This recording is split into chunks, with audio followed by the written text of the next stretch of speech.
interesting project here that I'm halfway through. Thought I've got this far, I thought actually you guys would find this really interesting. So this is a customer that came in on a Thursday saying I need my bike by Tuesday. It's a pretty regular customer, we want to help him out, he's going on his holidays. Anyway, he came in because his shifter had completely broke. So remember these old school first generation disc shifters, look at the size of them, they're massive. Anyway, shifter's completely gone.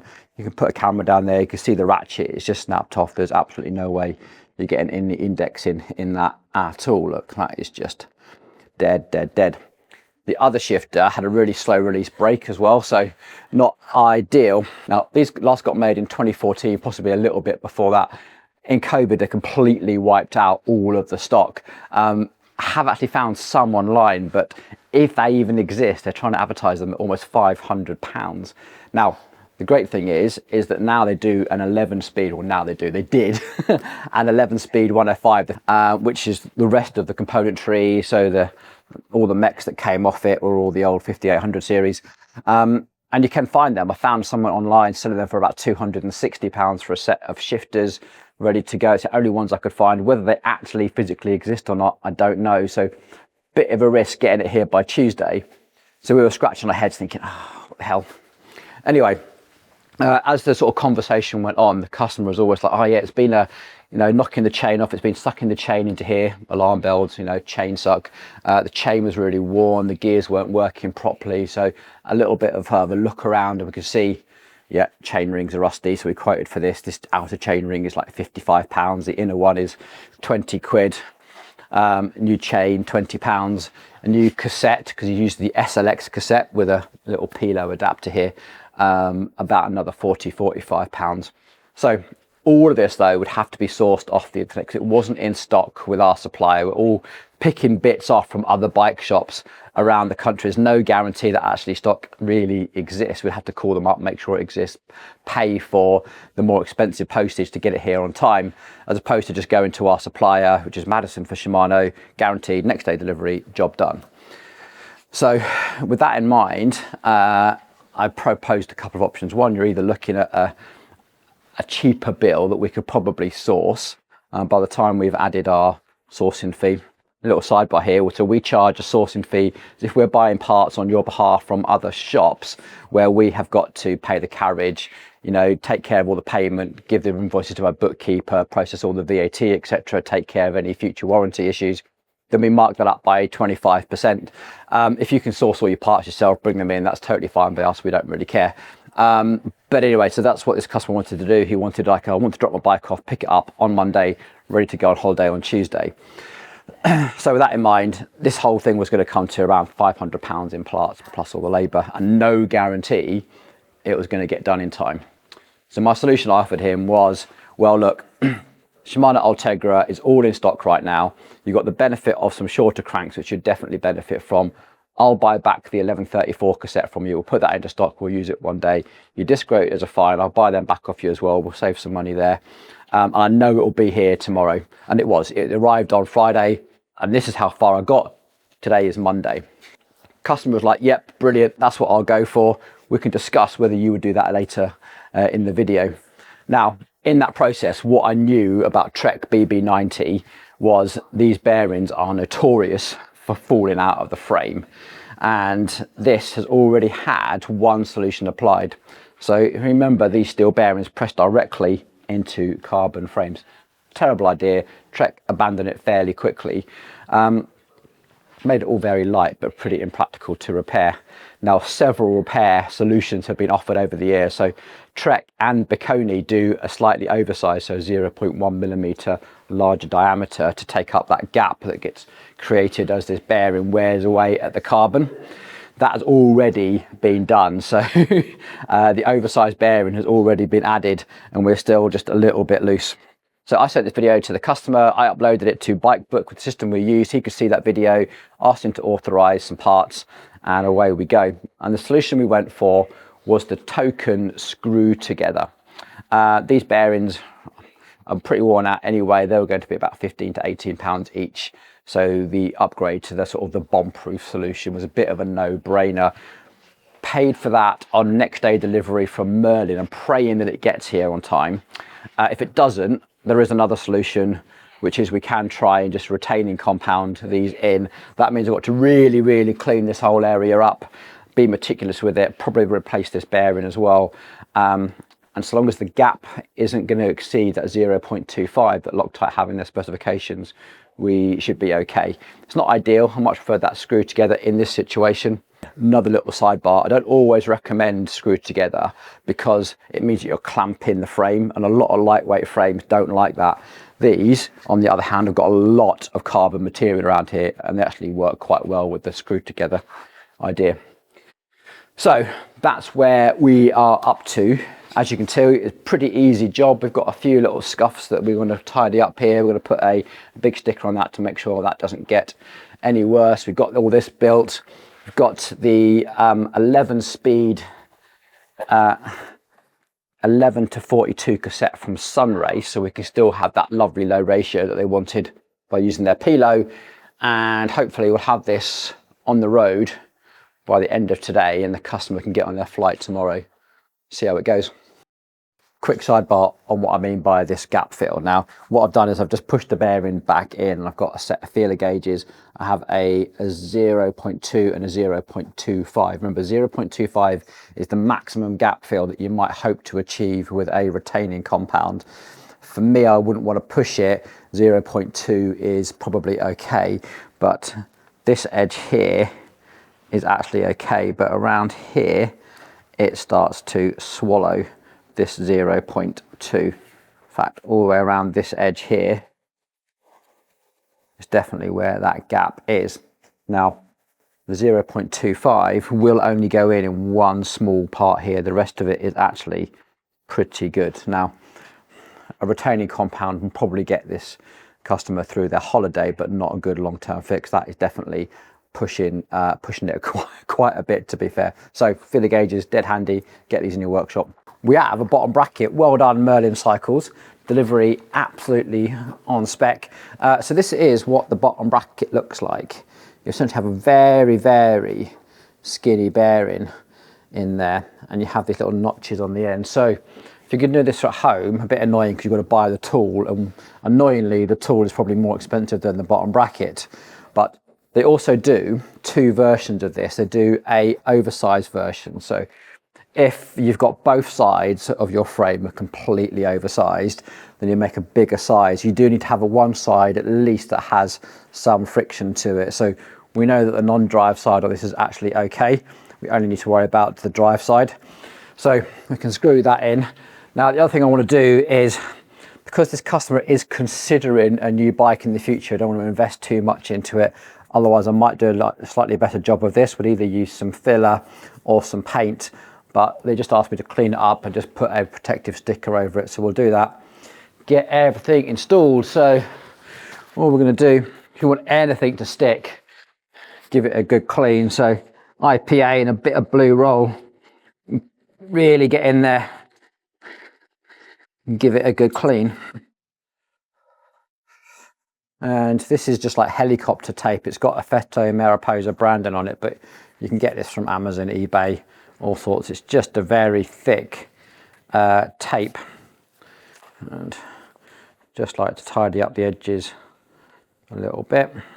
If you're doing this, push down in the middle and then push out to the sides.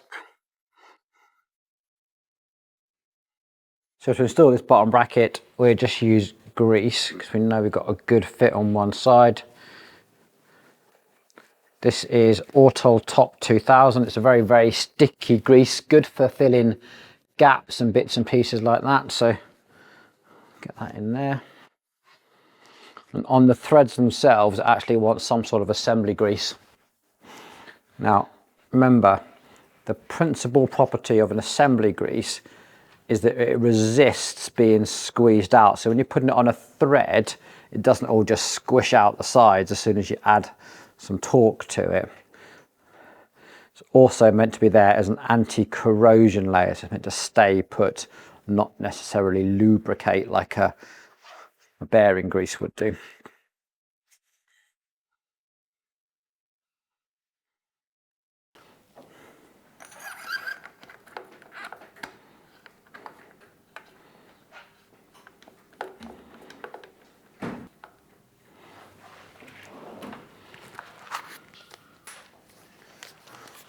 And torque settings for this are 25 to 30 Newton meters.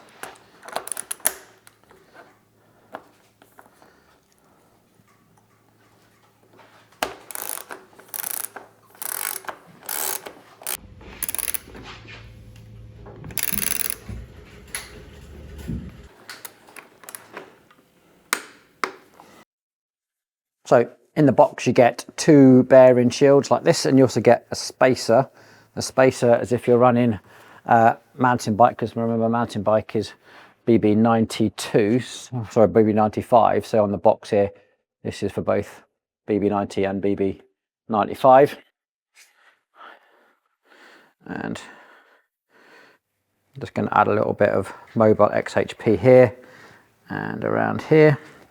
It's going to literally add like a little bit of glue just to hold that in while we install our crank. Excellent. And the crank set we've gone for is, the customer's going to love this, definitely worth the upgrade. So we've gone from 172.5 cranks down to 160, because you can now get the 160mm cranks. It can make a massive difference to him. So we've already got this all pre-greased. Just hold on to the side so your little spacers don't fall out as you slide this through. And we should have nice, perfect alignment. Just push it home. Look at that, job done. You guys know the rest from here, so we're going to get wheels on, and I'll catch up with you guys at the till, and we'll work out how much this sort of urgent upgrade actually cost us. Now, I need to pause here quickly and tell you a little bit about chain sizing when you are using these little quick links. Now, the problem is that you lose the ability to cross chain. So if you were to run this with the smallest cog and this, you're unfortunately going to end up with a baggy chain and all this will hit. Now, this customer has been riding one of these for a long time. You have to think about using the cassette and the chain rings in 2 halves. So you can only really use the top half of the cassette when you're in the inner ring, and you can only really use the bottom half of the cassette when you're in the top. Because if you were to use the big and the big, you just overstretch your mech. This all gets caught up, can potentially hit your frame and completely ruin it. So it's not an upgrade that bike shops like doing, because if you're slightly ham-fisted with your changing, or you're not completely aware of what gear you're in, you can really screw your bike up and do some pretty serious damage. The other thing is, if you are using, you know, little, this can just bash around and do all sorts of damage. You can probably see where it's got some scuff in here already, where you learnt the hard way.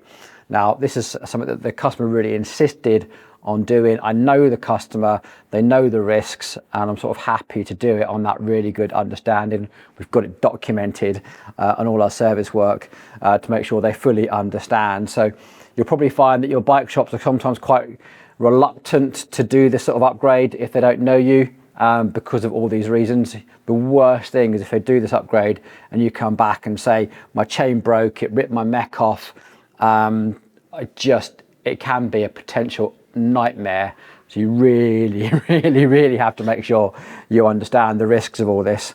But it does work if you have some mechanical sympathy. So back to chain sizing, you're going to have to make the chain longer than you perhaps would otherwise, which is never ideal. So normally you would size the chain so it's going to be slightly tight in that gear. We need to probably add 2 links to that to make it probably going to be quite loose in that gear. So maybe not there, but possibly there. So it's going to be hanging down a fair bit. Okay, let's get this cut.